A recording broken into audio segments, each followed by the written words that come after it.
someone tried to assassinate Donald Trump. Was this an inside job? I very much doubt it.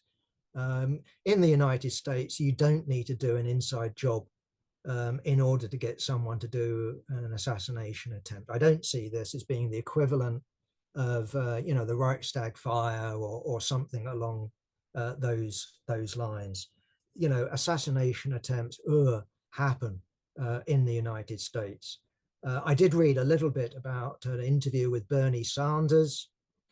He said, he was asked, will this make any difference when it comes to November, the elections, the presidential elections? He's saying, no.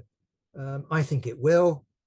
I think it will boost Trump's chances. They're out to get me, rally around my presidency, national unity. They want to get rid of me, whoever they are, the blob, the elite, whatever story he comes up with. And then we have, I don't know whether you'd call it his trump card, but clearly in terms of the hand that he's playing from. And then he has Joe Biden. And I did watch the whole of, and if you got 1.5 hours to waste, I would do it. I did look at the presidential debate between him and Trump, and it was agonizing. I mean, there's this old guy, could hardly string a sentence together, let alone a coherent thought. And Trump just came over, although, no audience, no mic on, just came over as someone who's got their wits together against someone who's clearly suffering from dementia of some sort. Someone who'd been rehearsed, maybe you could argue over-rehearsed for a week, facts banged into that old skull, some of which he retains, but what relevance, one fact that he sort of put into his skull then has with an argument that he's trying to get out, he loses it in the course of stating it. And I just remember one particular occasion, I'm sure comrades have seen the clips of it, of where Joe Biden finishes on something incoherent about killing off Medicare or something like that. We killed off Medicare. And Trump just turns around and says something like, I didn't understand what he said. And I don't think he understood what he said. The fact of the matter is, the chances of Joe Biden staging a sudden recovery from whatever he's got, some sort of degenerative disease or condition, I would have thought are pretty slim. It would be a miracle, wouldn't it? As I understand it, you can stop degeneration to some degree. Either way, I think it's gone so far that Donald Trump in September in the next presidential debate will wipe the floor with Joe Biden. When it came to the NATO conference and the press, he was just, wasn't he, again, embarrassing.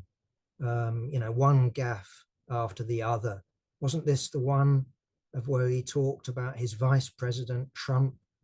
Isn't this the one where he talked about the prime minister of Ukraine being Vladimir Putin or something along those lines?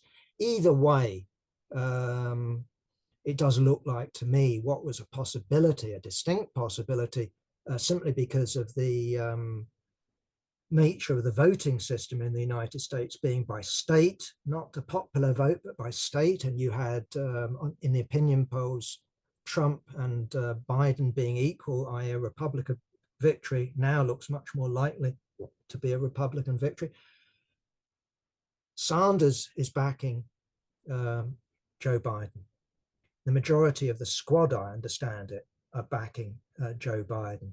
The majority of by far, the Democrat Party in Congress are backing Joe Biden. Why? Are they crazy?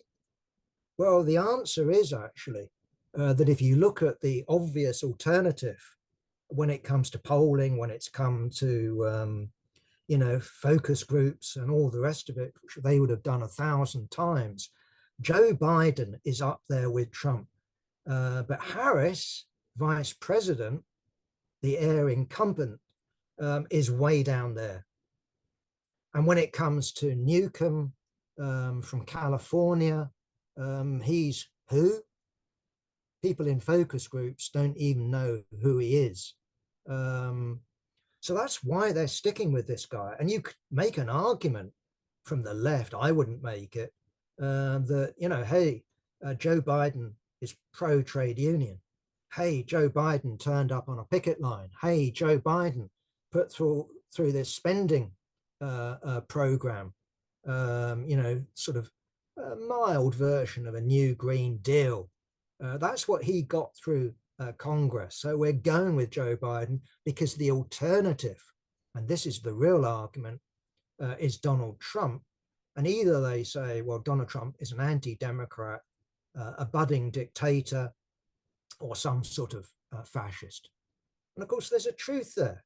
The problem I have, actually, though, and I'm saying this seriously, that in conditions of where Donald Trump looks like he might win, what you could get is not only an attempted coup, as we saw, clearly bungled and clearly amateur, as we saw in 2024 January, with the march on Capitol and all the rest of it. But this time a proper coup, but not from the Republicans, of course, but from the Democrats, maybe in the form of the deep state, maybe in the form of the army. Who knows? Who knows? Either way, clearly what passes for democracy in the United States is incredibly unstable. And the danger comes, and this is what I want to finish on in terms of that particular commentary, doesn't just come from Biden. It also potentially comes from the state. It also potentially comes from the Democrats. And we should be, how should I put it? What's the phrase? Be careful what you wish for. We want to get rid of Donald Trump. We want to stop Donald Trump.